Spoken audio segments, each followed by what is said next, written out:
The power went out at 4:47 p.m., right in the middle of me deleting texts from Ryan. Outside, the worst blizzard Fargo had seen in 20 years was turning the world white. Inside, my husband Carl was building a fire in the living room, completely unaware that our neighbor's generator was about to destroy everything I'd built over 5 years. "Looks like we're camping tonight," Carl said, his breath visible in the rapidly cooling house.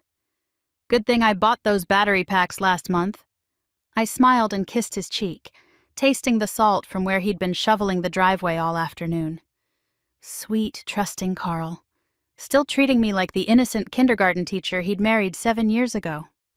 Still believing every lie I fed him about parent conferences and curriculum meetings and professional development workshops. "I'll make hot chocolate," I said, heading to the kitchen. "The gas stove should still work." "That's my girl," he called after me, always thinking ahead. If only he knew how far ahead I'd been thinking. 5 years of carefully constructed alibis. 5 years of Ryan Donnelly from 2 streets over. 5 years of hotel rooms paid in cash and burner phones, and a double life that would make spy novels look amateur. The affair started innocently enough. A neighborhood barbecue where Ryan mentioned he worked from home as a day trader. His wife traveled for her pharmaceutical sales job. My teaching schedule meant summers off and early afternoons. The math was simple, the opportunity perfect, the attraction mutual, but it was more than opportunity. It was the way Ryan looked at me when Carl was flipping burgers, talking about a sale on 2x4s. Ryan's eyes said I was wasted on hardware store small talk. Said I deserved champagne, not beer from cans. Said he saw the woman underneath the kindergarten teacher smile. "You're bored," he'd said quietly while our spouses debated potato salad recipes. "I can see it in your eyes." "I'm not—" "You are. Same as me, dying slowly in all this niceness." He was right. I was bored. Bored of Carl's predictable sweetness, his contentment with our small life. Bored of Friday fish fries and Saturday trips to Menards. Bored of being 27 and feeling 50. "Just coffee," Ryan had suggested the following week. "Sarah's in Chicago." Carl's at work, just 2 neighbors having coffee. But we both knew it wouldn't be just coffee. We went to his house. Modern, minimalist, everything Carl would call cold but pricey. Ryan's home office overlooked the street, multiple monitors displaying market charts I didn't understand. "This is what I do all day," he'd said, pouring wine despite it being 11 a.m. "Move numbers around, make money from nothing, create excitement from boredom." "Must be nice," I'd said, accepting the wine, "making your own schedule. It has its benefits." He'd moved closer. "Like right now." The first kiss tasted like expensive Pinot and bad decisions.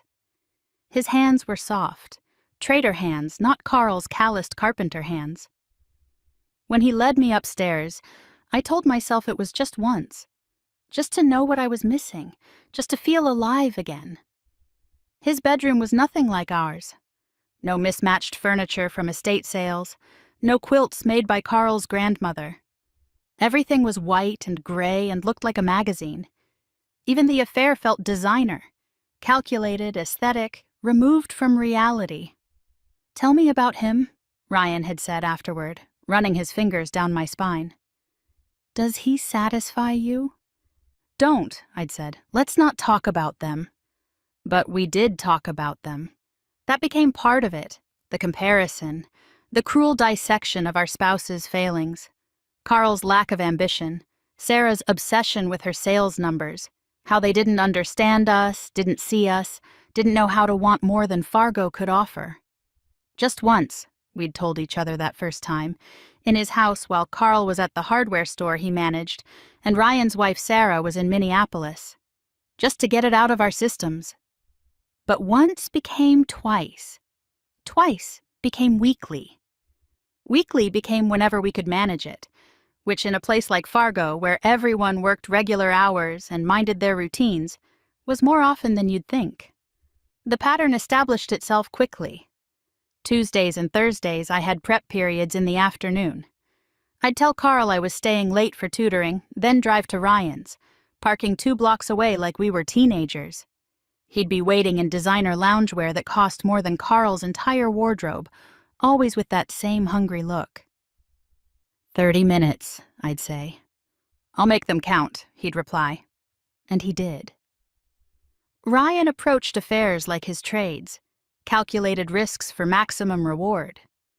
He kept spreadsheets of Sarah's travel schedule, set alerts for when she'd land, even had a checklist. Check for her hair on his clothes, wash the sheets, air out her perfume. The precision excited me as much as the act itself. Meanwhile, Carl would text, "Working late again? I'll keep dinner warm. Love you." Those texts were tiny daggers, but not enough to stop me. Because Ryan made me feel like the woman I'd imagined I'd become when I was 21 and full of dreams bigger than North Dakota. With Ryan, I wasn't the kindergarten teacher who sang cleanup songs. I was sophisticated, desired, worth the risk. Our meeting spots evolved. His house when Sarah traveled, the Radisson downtown when she didn't. My classroom twice, a thrill that made me sick later, thinking of my students' drawings on the walls, while Ryan pressed me against my desk. Even Carl's truck once, parked behind the abandoned Kmart, fogging windows like teenagers while my husband ran his Tuesday night woodworking class. "We're terrible people," I'd said that night, straightening my clothes. "We're alive people," Ryan had corrected. "There's a difference." Summer was easiest. Carl worked long hours during building season while I was supposedly taking professional development courses. In reality, I was in Ryan's bed most afternoons, laptop open beside us, so he could monitor trades while we invented new ways to betray our spouses. "Tell me something Carl doesn't know about you," Ryan would say during our lazy post-affair talks. I'd reveal pieces of myself I'd never shared with my husband. How I'd wanted to move to New York after college. How I sometimes drove past the airport just to watch planes leave for places I'd never go. How I resented my mother for dying before I could prove I was more than another Fargo lifer. "Carl wouldn't understand," I'd say. "Carl wouldn't care," Ryan would correct. "There's a difference." He was wrong about that. Carl would have cared, would have suggested we save for a trip to New York, would have held me while I talked about my mother. But Carl's love was soft and steady like a wool blanket. Ryan's attention was sharp and electric, like touching a live wire. I heard Carl's footsteps on the stairs, probably getting more blankets. He'd already laid out candles and flashlights like we were preparing for a romantic evening instead of a power outage. That was Carl, always seeing the bright side, always making the best of things. It's what made him so easy to deceive. My phone buzzed. Ryan, of course. "Sarah's flight got canceled. She's stuck in Denver. This storm might last days." I deleted the message immediately, then deleted the deletion from my recently deleted folder. 5 years had taught me to be thorough. Carl wasn't suspicious by nature, but I'd learned not to take chances. "Honey, can you bring the portable radio down?" Carl called. "Want to hear the weather report?" "Sure thing." I grabbed the radio from our bedroom, pausing at the window. The snow was coming down so hard I couldn't see the Donnelly house anymore. Just a wall of white where Ryan was probably pacing, frustrated that we couldn't take advantage of Sarah's absence. He hated when plans fell through, said it reminded him of being powerless, of depending on others' schedules. That's what had drawn me to him initially. That intensity, that need for control. So different from Carl's easygoing nature. Carl, who was happy selling lumber and teaching weekend woodworking classes. Carl, who thought excitement was trying a new restaurant downtown or catching a Vikings game. Carl, who loved me exactly as he thought I was. "The National Weather Service is calling this a once-in-a-generation storm," the radio crackled as I came back downstairs. "Residents are advised to shelter in place. Power restoration could take several days." "Several days," Carl repeated, wrapping an arm around me as we sat by the fire. "Good thing I love my wife." "Love you too," I said automatically, the words as practiced as my alibis. The house grew colder. We moved our camping mattress near the fireplace, creating a cozy nest of blankets and pillows. Carl had thought of everything: water bottles that wouldn't freeze, non-perishable food, even a camping stove for the garage if needed. He'd probably been planning for something like this since the first frost because that's who he was. A planner, a preparer, a protector. Everything Ryan wasn't. Ryan was spontaneity and danger and the thrill of almost getting caught. He was afternoon delights while his home office computer kept his trading status active. He was the reason I'd started buying lingerie with cash and hiding it in my classroom closet. He was 5 years of lies that had become so natural I sometimes forgot they were lies at all. "Remember our first winter together?"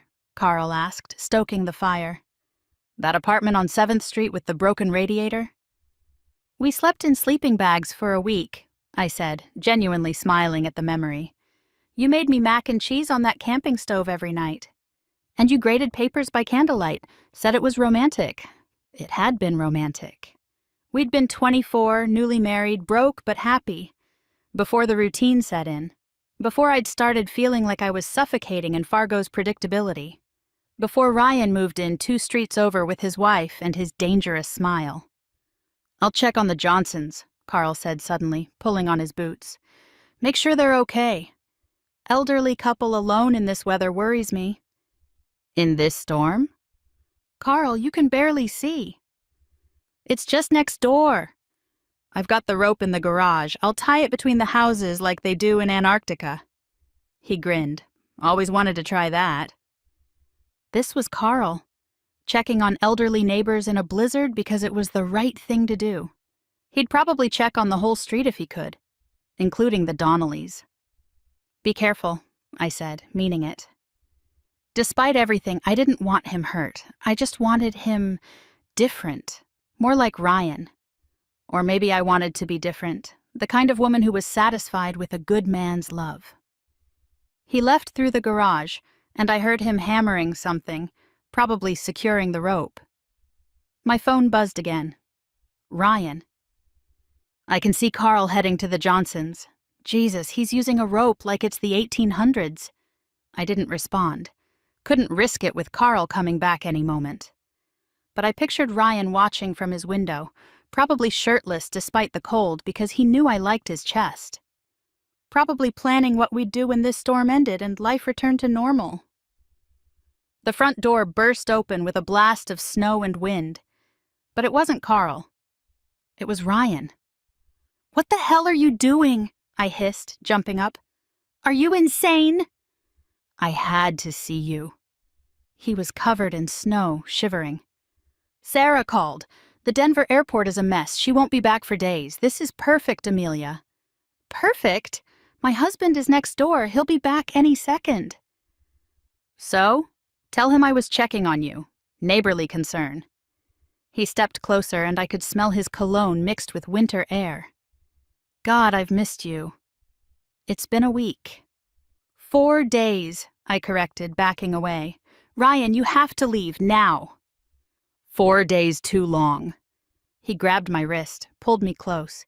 "Tell me you haven't been thinking about me. Tell me you're happy playing house with Captain Hardware Store." I should have pushed him away, should have screamed at him to leave. Instead, I let him kiss me, right there in my living room with the fire Carl built crackling behind us.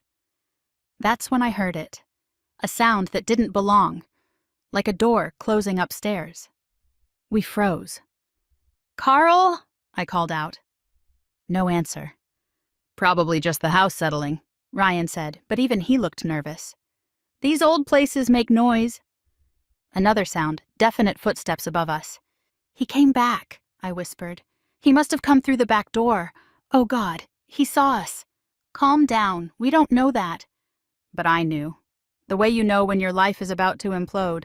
5 years of perfect deception undone by one moment of stupidity.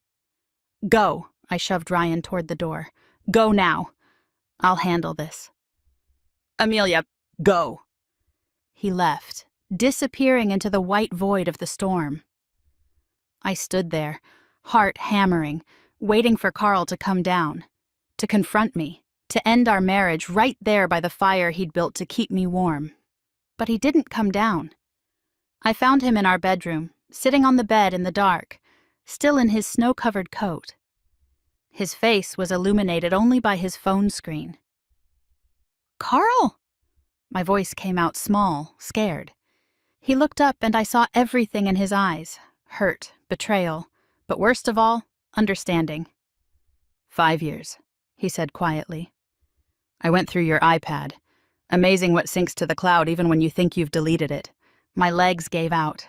I sank to the floor, still in view of the doorway where I'd kissed another man. I came back because I forgot my gloves, he continued. Saw his car in the driveway through the snow. Came in the back to surprise whoever was breaking in. Instead, I surprised myself. Carl, 5 years, Amelia, 5 years. He held up his phone, showing message after message, photos I thought were gone, videos I'd forgotten existed. Want to know the funny part? I wasn't even suspicious. I was looking for the Amazon order confirmation for your Christmas present. Wanted to make sure it would arrive before the storm ended. I started crying. Not the pretty tears of movies, but ugly, body-shaking sobs. 5 years of lies avalanching down at once. I know I should be angry, Carl said. Throwing things, yelling, all that, but mostly I'm just tired and cold. This house is so cold. Let me explain. Explain what? That you've been sleeping with Ryan Donnelly every chance you got for 5 years? That all those parent conferences were at the Holiday Inn? That your sister's emergencies were weekend getaways? I read it all, Amelia. All of it. He stood up, started packing a bag with the methodical efficiency he brought to everything. Enough clothes for a few days, his medications, phone charger. Where will you go? I asked. The roads are... I'll figure it out. Always do. He zipped the bag. You know what the worst part is? I knew something was different 5 years ago. You were happier, more affectionate. I thought maybe you'd finally settled into our life here. Thought maybe you were falling in love with me all over again. I do love you. No. He stopped at the doorway. You love the security I provide. The house, the stability, the cover story for your real life. But me? You haven't loved me in years. Maybe never. He was wrong. I did love him. Just not the way he needed to be loved, not the way he deserved. I loved him like a comfortable sweater, reliable and warm. I loved Ryan like a drug, dangerous and consuming. The cruelest part was how Carl had tried. Looking back now, I could see all the attempts I'd ignored. The weekend he'd surprised me with a trip to Minneapolis. I'd spent half of it texting Ryan from the hotel bathroom. The cooking class he'd signed us up for. I'd feigned a migraine to meet Ryan instead. The love letters he'd leave in my lunch bag. I'd skim them while counting minutes until my next escape. You've been different lately, he'd said once, maybe 2 years into my affair. Happier but distant. Am I losing you? Don't be silly, I'd laughed, hating myself even as I lied. Just work stress. The new curriculum requirements are killing me. He'd pulled me close then, smelling of sawdust and Old Spice. Whatever you need, I'm here. Always. Always. He'd meant it too. While I was creating fake email accounts to communicate with Ryan, Carl was building us a deck. While I was meeting Ryan at the Holiday Inn during fake conferences, Carl was refinishing the hardwood floors I'd said I wanted. While I was cataloging all the ways Carl bored me, he was loving me with the quiet steadiness of a man who thought he'd found his forever. Carl left that night, driving his truck through the blizzard to his brother's house across town. Left me in the dark house with the dying fire and the weight of 5 years crushing down. Ryan texted an hour later. Everything okay? Saw Carl's truck leave. I didn't answer. Couldn't. Everything wasn't okay. Would never be okay again. The power stayed out for 3 days. I spent them wrapped in the blankets that smelled like Carl's cologne, eating cold soup from cans, replaying every lie I'd told. Every time I'd come home to his trusting smile with another man's touch still on my skin.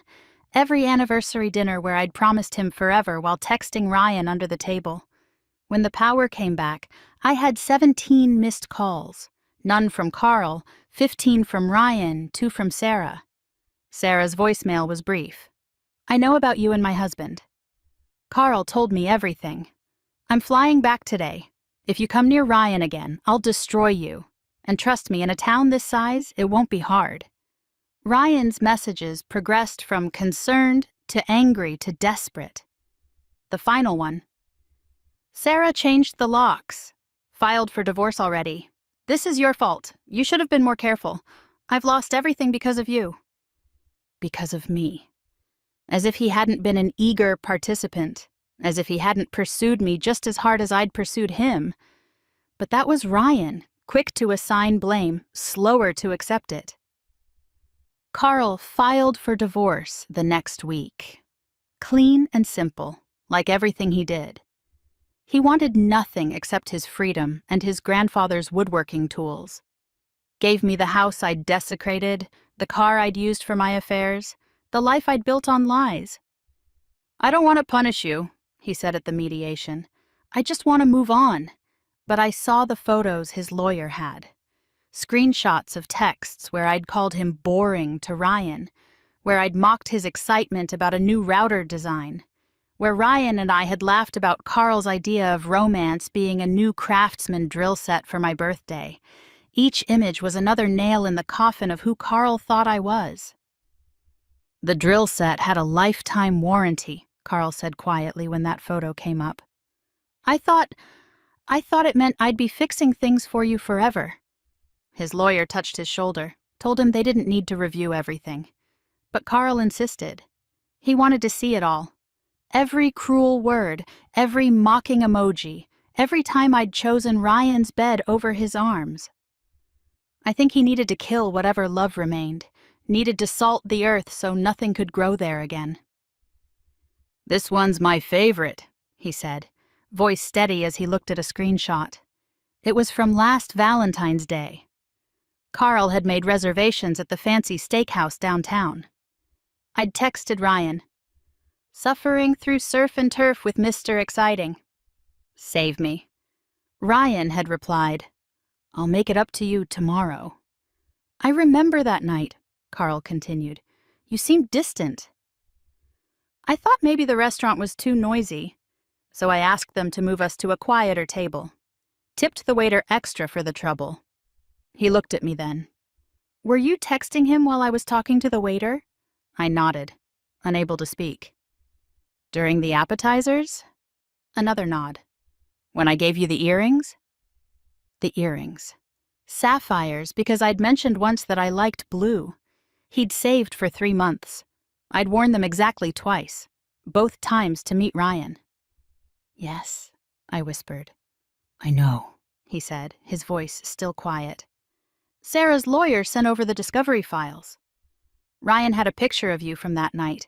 You went to the restroom at the steakhouse, took a picture of yourself in their mirror wearing my gift, and sent it to him.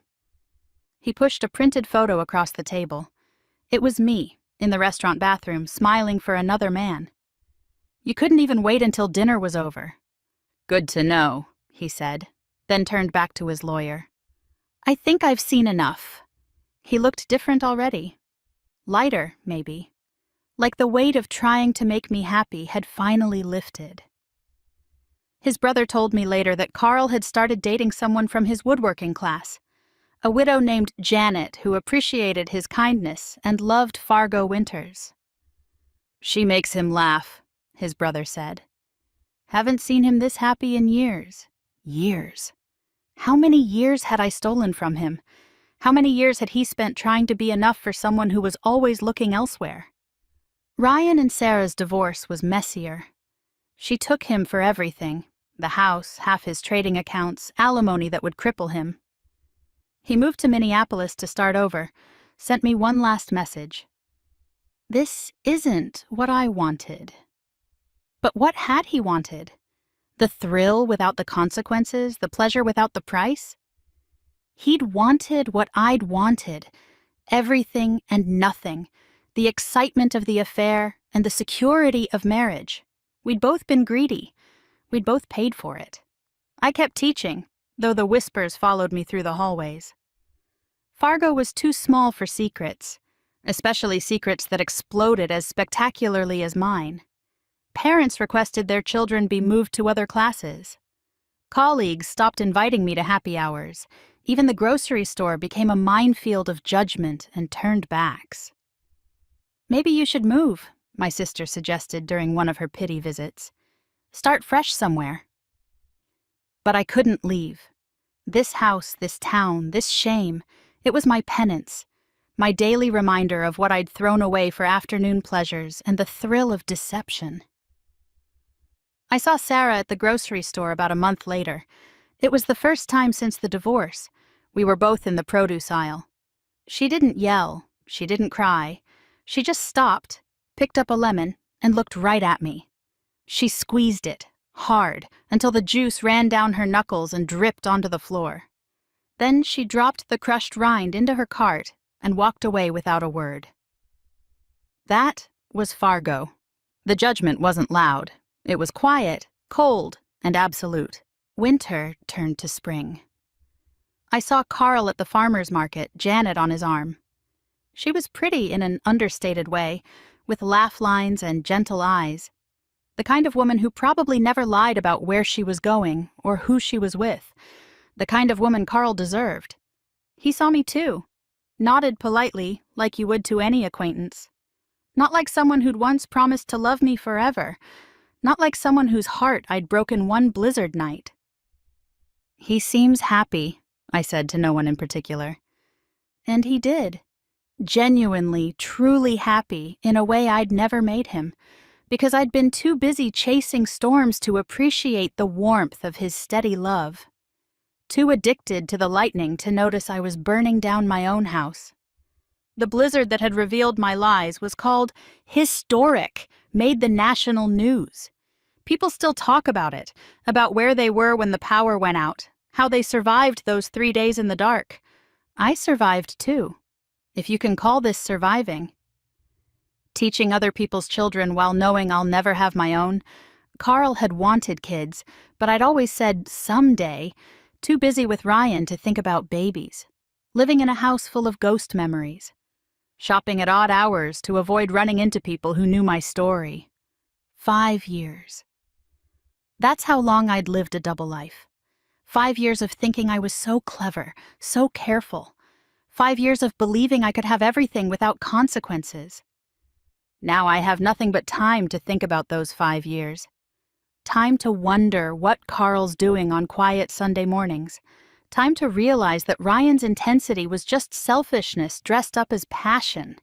Time to understand that some mistakes can't be undone, only lived with. They say the blizzard was a once-in-a-generation storm, the kind that changes landscapes, that leaves marks that last for years. They're right about that. It changed everything. Left marks that will last forever. But the real storm? That was me. 5 years of lies swirling like snow, beautiful and blinding, until they buried everything good in my life. And unlike the blizzard, my storm didn't end when the power came back on. It just revealed the emptiness I'd created, one selfish choice at a time.